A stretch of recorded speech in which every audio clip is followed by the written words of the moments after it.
Sheikh chilli की अम्मी ने उसको कहा कि भैया बेटा सुन, क्या नाम, हमारे जो उसकी जो पड़ोसी थे उनके यहाँ गाय भैंस थी। तो उसने कहा कि देख बेटा तू कुछ काम तो करता नहीं है, ठीक है, तूने इतने लोगों ने तू नौकरियों से निकाला जा चुका है, तो तू एक काम कर, तू जा और जाकर, मैं जो है वो जा रही हूँ चांद बीबी के यहाँ, ठीक है, वहां पर काम करने, तू जाके जंगल से घास काट के ले आ। अच्छा ठीक है, देख ये भूलियो मत, जंगल जाना है, घास काटनी है, याद रखियो। तो ठीक है, और आकर पैसे देने हैं वापस पड़ोसी को, पड़ोसी से पैसे लेने हैं, उसको घास देनी है। ठीक है, ऐसे ही करेंगे।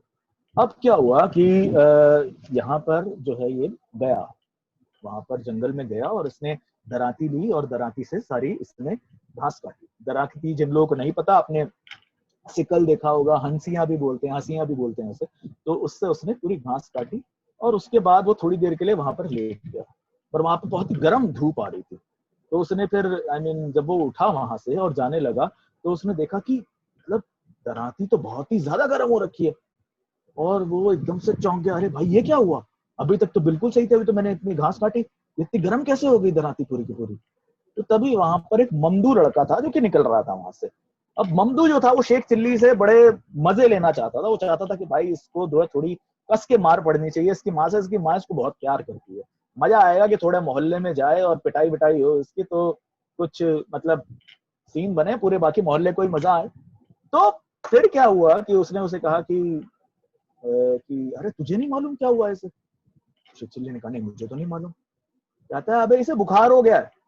कहता क्या बात कर रहा है, दराती को ही बुखार होता है। कहता हाँ और क्या, जब तुझे मुझे बुखार होता है तो दराती को नहीं होगा। कहता हाँ बिल्कुल सही। कहता अब मैं क्या करूं, ऐसा करते हैं इसको ना हकीम साहब के यहाँ ले चलते हैं, वो इसका इलाज करेंगे। कहता अरे नहीं रे, हकीम साहब के यहाँ क्यों लेके जाएगा, मुझे पता है क्या करना होता है।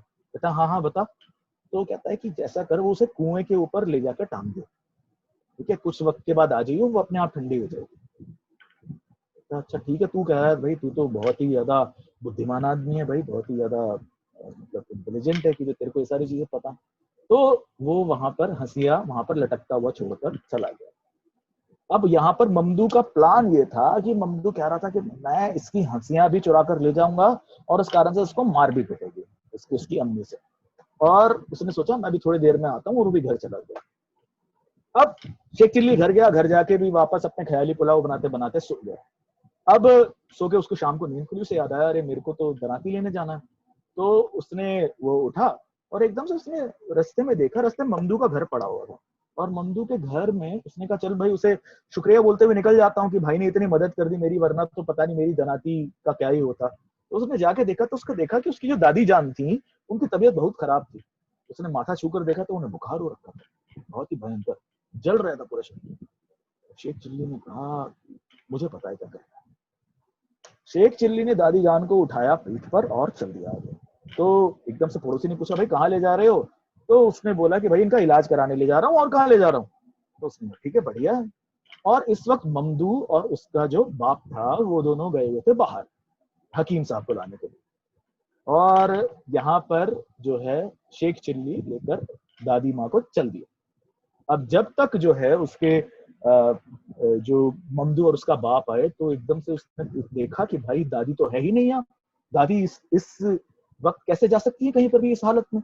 तो उसने अपने पड़ोसी से पूछा भाई तूने दादी को देखा है क्या। कहता हाँ वो शेख चिल्ली उनको लेके गया आगे की तरफ, आगे की तरफ। कहता आगे की तरफ, ओ तेरी। उसने कहा उसने वो बिल्कुल बुरी तरीके से भागा, उसे पता था कि दादी का क्या होने वाला है। जब वो वहां पर पहुंचा कुएं पर, तो वहां पर शेख चिल्ली अपनी दराती निकाल चुका था और दादी को कुएं से बांध रहा था उल्टा लटकाने के लिए, क्योंकि उसे तो यही पता था कि भाई ऐसे बुखार उतारा जाता है। तो फिर उसका एकदम से जो है वो जो ममदू है उसने कहा भाई क्या कर रहा है। ममदू के बाप ने जाके डांटा उसको, शेख चिल्ली को, बेवकूफ लड़के तू क्या करता रहता है, तेरे दिमाग में बिल्कुल बैल है तू, तेरे को कुछ समझ नहीं आता।